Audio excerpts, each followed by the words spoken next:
Oh, and I messed up, so this may be part 2 if I can't figure out how to splice them together. So this is Julie, our new garden angel. This is our new garden bed. It's just halfway completed. We're eventually going to put lattice to the next fence or next post there on the deck. That lawnmower's going away. And then the fence is going to get moved from that corner of the deck to that center orange fence post. And so that's just going to come straight across. And then this bed will just kind of gently curve down that way. And we're going to find an area which isn't quite as sloped down that way and put kind of steps in that little garden gate from the old vegetable garden so we can get over there. I don't know if you can see through there. I got to be careful, there's roots everywhere and I don't want to trip and fall. But through there is our water spigot. And so that's where I have to go turn on the water for the front garden bed and for this garden bed. And this is the front of our house. This is our front yard. That also acts as our dog yard and has a fence that goes, and then there's that other part and the gate we put in. And I'll do something with this little area on that side of the fence, and then this little area here I'm going to do like a little diagonal from there to there, and then that will be garden bed in there, probably herbs in that area. But this tree here is coming down. This oak is diseased. We were told several years ago that it needed to come down. And then this tree here needs to come down. There are squirrels and birds living in the branches. And I think it's hollow all the way down to the base. My husband doesn't think it is. I was like, well, we'll find out when it comes down. Look at all the branches it loses. That big one over there had been dangling for years and finally fell, so I was grateful for that because I didn't ever like come out here. But also we have these roots from the tree just everywhere, and they've been mowed over, and I'm sure disease has gotten into the tree and the tree is dying. But somehow or another I want to do some kind of paths through here. I mean, some of these roots we'll have to chop out and dig out, but some of them we'll just leave and kind of maybe use them as a path guideline, and not, do too much work. But they're mostly, going out from either side of the tree. This area over here is pretty free of roots, so we'll leave that, grassy for the dogs. There are people who lived here previously evidently had gardens because there's yuccas there on either side of the fence. This is some kind of invasive weed, but it also makes a good blocking, what do you call it? Good wind block, good privacy screen.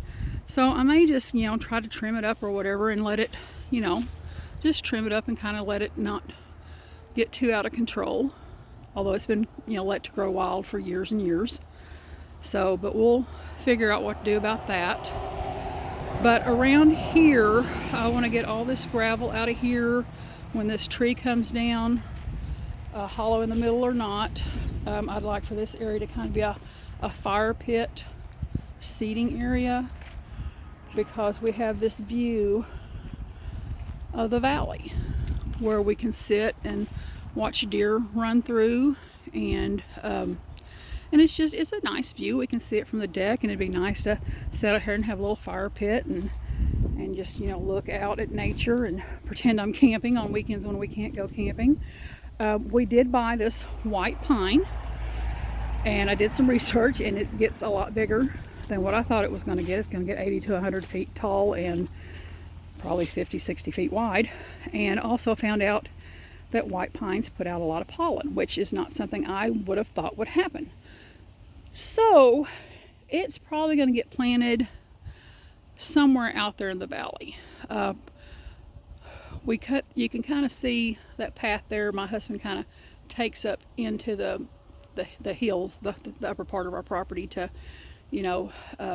brush hog and that kind of stuff. So, but it also floods down in the lower part. So I had to be careful where I choose to plant it, but I do want to be able to see it from the house, just because where I grew up in southeast Missouri, there was pine trees, and there's just not that many for whatever reason here in southwest Missouri. So I'm really, kind of wanting to get some pine trees planted around the property. And that's just me. We've been throwing banana peels out here because I'm going to put the yellow knockout rose there. I'm going to put the pink double knockout rose there. And then this area down here will probably be vegetables. And wherever we put the little gate, we're also going to put that metal trellis. I think I called it a cattle panel. So the cattle panel trellis we'll put on the gate and plant vegetables like squash and zucchini and that kind of stuff.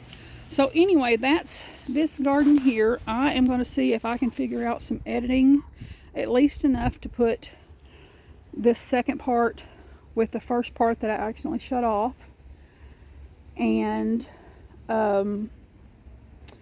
make that beautiful rose picture. Sorry about that, I'm not even looking at it. That beautiful rose picture, my cover picture. Oh, and the FedEx man was bringing a package. My husband has discovered Temu. Lord, help us. We need more stuff in this house, like we need a hole in the head. But anyway, he's discovered Temu. He's ordering crap. It's showing up. It is what it is. So anyway, I hope everybody has a happy Thanksgiving. For those in the United States who are celebrating Thanksgiving on Thursday, I'll be celebrating with my family on Saturday. And just looking forward to family and getting together and good food. And so thank you for stopping by, and y'all come back. Have a good day.